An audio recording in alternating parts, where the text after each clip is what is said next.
దేవునికి స్తోత్రం. దేవుని నామానికి మహిమ కలుగును గాక. మన ప్రియ రక్షకుడైన క్రీస్తు నామం పేరిట ప్రతి ఒక్కరికి నా హృదయపూర్వక వందనములు. మరి ఈ దిన వాక్యము మనం చూసుకున్నట్లయితే, మీరు మనుషుని ముఖము చూచి భయపడవద్దు. ద్వితీయోపదేశకాండము 1వ అధ్యాయం 17వ వచనం. మనం ఈ యొక్క 2-3 రోజుల నుంచి వాక్యాన్ని చూసుకున్నట్లయితే, మరి ప్రభువు ఏ విధంగా మాట్లాడుతూ వస్తున్నారంటే, భయపడవద్దు, భయపడకు, ఎందుకంటే నేను నీకు కేడమై ఉన్నాను. నీకు ఏదైతే అడుగుతున్నావో దాన్ని అత్యధికంగా దయచేస్తానని మనకు ముందుగా మాట్లాడుకుంటూ వచ్చిన రీతిగా ఈరోజు అయితే వాక్యము ద్వారా ప్రభు మాట్లాడుతూ ఉన్నారు. మీరు మనిషిని ముఖము చూచి భయపడవద్దు. నిజమేనండి, మనము మంచి చేస్తున్నప్పటికీ కూడా ఎదుటి వారిని చూసి భయపడుతూ ఉంటాము కదండి. ఎదుటి వారు ఏమంటారో అని. ఒక పాట పాడాలన్నా, ఒక వాక్యం చెప్పాలన్నా, ఒక మాట మాట్లాడాలన్నా కూడా దాంట్లో ఏం తప్పులు వెతుకుతారో, దాంట్లో ఏది వేలెత్తి చూపుతారో అనేసి ఎదుటి వారిని చూసి మనము భయపడుతూ ఉంటాం. ఎందుకంటే ఎదుటి వ్యక్తి మన ప్రవక్తను బట్టి, మన మాట తీరుని బట్టి, ఆ మనిషి కలయికను బట్టి మనం మాట్లాడుతూ ఉంటాము. ఆ వ్యక్తి కోపంగా ఉన్నాడు, లేకపోతే కొంచెం పర్వాలేదు మనశ్శాంతిగా ఉన్నాడు అనేసి. అలా అని కాదు కానీ, మనం ఏమి చేయకపోయినా కూడా, మనం మంచి చేస్తున్నా కూడా కొంతమంది మన మీద కోపం పెంచుకుంటూ ఉంటారు, పగ పెంచుకుంటూ ఉంటారు. మనం ఎటు వెళ్తున్నా కూడా వారి చూపు ఏ విధంగా ఉంటుంది, కోరమని మనల్ని చూస్తూ ఉంటారు కదండి. అలాంటి వారిని చూసినప్పుడు భయపడిపోతూ ఉంటాం కదా. అయితే నీలో ఉన్న భయం ఏదైనప్పటికీ నువ్వు ఎదుటి మనిషిని చూసి ముందుకు వెళ్తున్నావేమో, ఎదుటి మనిషిని చూసి నీ నీ కార్యము, నీ పని ఏదైతే ఉందో అది జరిపించుకోలేకపోతున్నావేమో, ఎదుటి మనిషిని చూసి నీవు వెనకడుగు వేస్తున్నావేమో, అయితే నీవు ఎదుటి మనిషి ముఖమును చూసి భయపడవద్దు.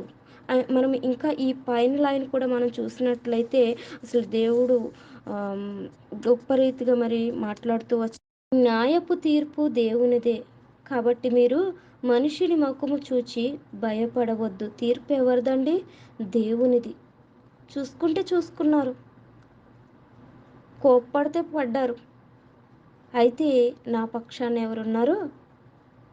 ఆయనున్నారు. మన తండ్రి మన పక్షాన ఉన్నారు.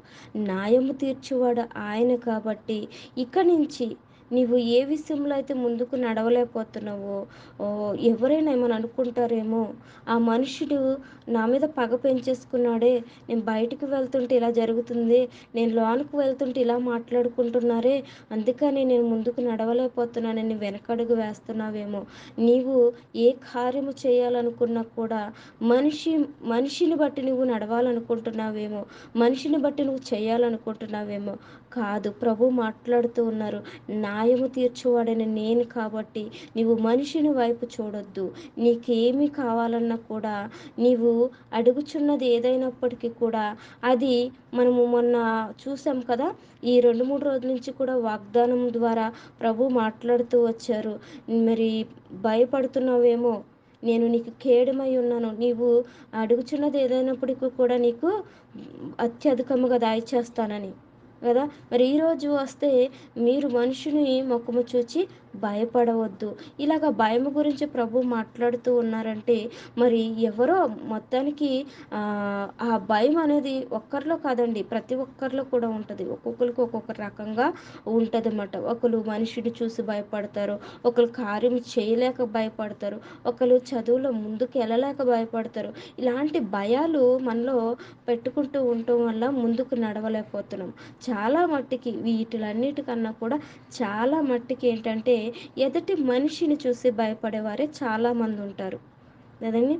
ఇలాంటి భయం ఒకవేళ ఈ వాక్యము వింటున్న నా ప్రియ సహోదరులారా ఎవరిలోనైనా ఉన్నదేమో.